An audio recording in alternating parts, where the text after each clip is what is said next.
Hello, this is Stone. Welcome to Magical Musings from Montana. And this is take 4674, I believe, of this video. No, I'm just kidding, but YouTube's been giving me headaches, so I hope this works. Today's FAQ. What is paganism? Talked about this with some folks last night online, and it's not the first time I've had this conversation. I've had this conversation many times over many years. I'm going to break it down for you so that you can understand and explain to other people. Paganism is not now, nor has it ever been, a religious system or a magical practice. Okay, got that? Paganism is not a religion. Paganism is a container or umbrella term that broadly refers to a wide variety of religious systems and magical practices. Generally, they fall under similar descriptive terms like earth-based, nature-centered, polytheistic. Okay?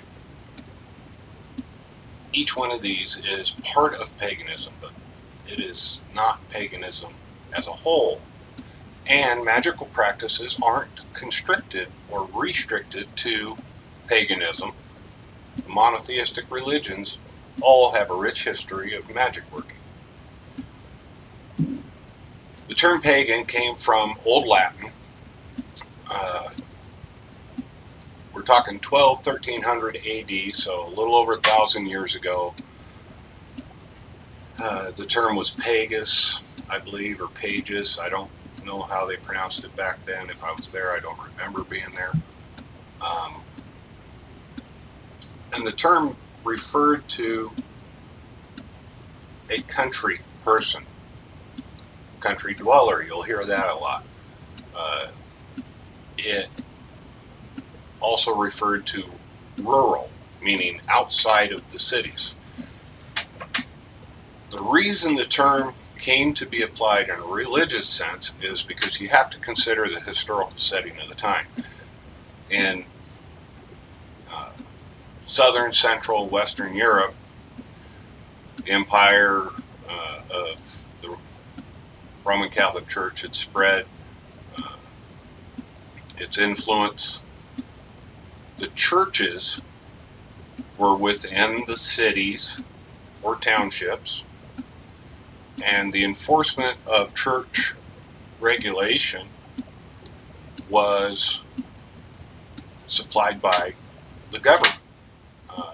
Whether it was the military supplying soldiers, whether it was the magistrate passing rulings based on religious law, the local police force or gendarme or what have you.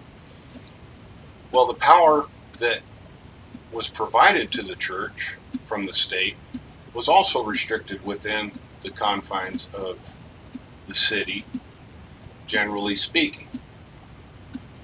Outside of the city, on the farms and the guys that were loggers or whatnot, away from the cities, if they saw the soldiers coming, they could easily slip into the haystack, head into the woods, whatever. They didn't want to deal with these guys in general. They had a bad reputation.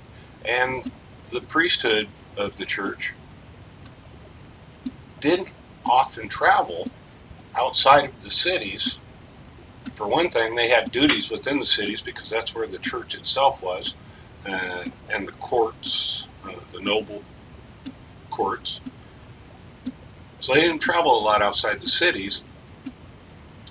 So there wasn't a lot of daily direct influence over the country dwellers. They didn't have that daily impact of in-your-face religion, and here's my soldier, so you're going to accept this, like the people who lived in the cities did. So the term country dweller came to refer to people outside of the church's influence. Well, those people, because of this, often maintain their family traditional religious belief systems.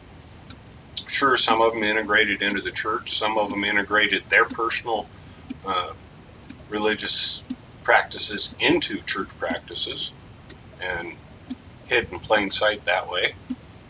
But in general, the term pagan referred to people outside of the church's influence that didn't practice the way the church wanted them to. So now we come up to today. Say it again. Paganism is not, nor has it ever been, a religious system or a magical practice. Paganism is a term that encompasses a variety of different religions. Here's my example. This is paganism, which I've emptied 2 or 3 times making this video. This is paganism. Inside are different religions that fall under those guidelines or similar guidelines that I described earlier. So we'll start with this one. This is Wicca in all of its various incarnations. This one is Satru, the Norse religious system.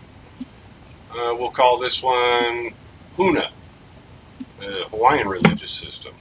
Cider, Scandinavian, Northern European shamanism, Voodoo, Santeria, which, by the way, is a perfect example of integrating your religious system into the church's system of practice. So, we have taken out individual religions.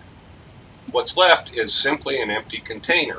Paganism is nothing without the defined religious systems that it encompasses.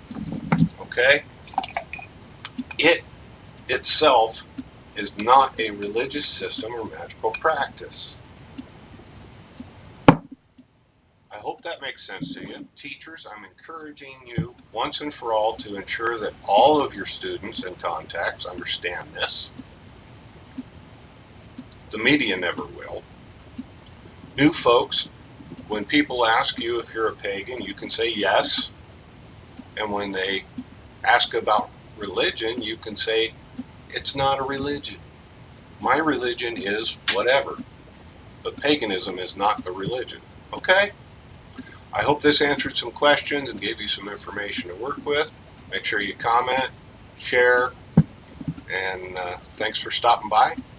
We'll do another one soon.